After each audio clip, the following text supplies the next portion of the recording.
Depuis un an, Virginie se rend chaque jour à l'atelier de Marc Chevalier, maître artisan d'art, pour suivre une formation de sculpture ornementale. Salut! Salut Virginie, bonjour!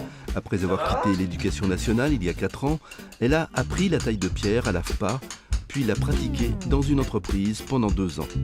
Donc j'ai enseigné pendant une dizaine d'années en collège.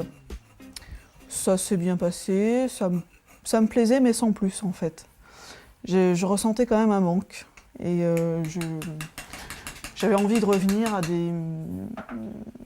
j'avais envie de revenir au cœur de la création artistique, vraiment, et de revenir à du concret.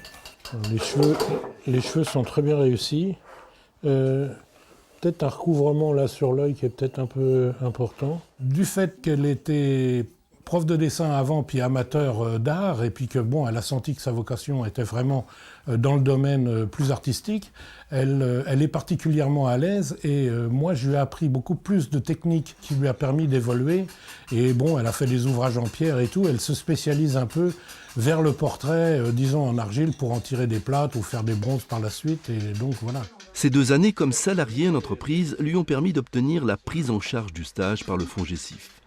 Elle a pu aussi bénéficier du dispositif en faveur de la création d'entreprises financé par le Pôle emploi de Blois, piloté par cet institut régional du management qui va l'aider à réaliser son projet professionnel. Elle va pouvoir voir sur le terrain si elle a les compétences commerciales et de gestion qu'on demande en complément des compétences techniques à la réalisation de ces sculptures. Donc avec le temps, on va effectivement pouvoir aller sur l'aspect viable, rentable de son activité. En attendant d'avoir son propre atelier, Virginie squatte le garage d'une amie où elle travaille de nombreux motifs comme la gargouille, le crochet gothique, le mascaron du XVIIIe ou la chimère du Moyen-Âge. C'est pas dur, c'est long en fait.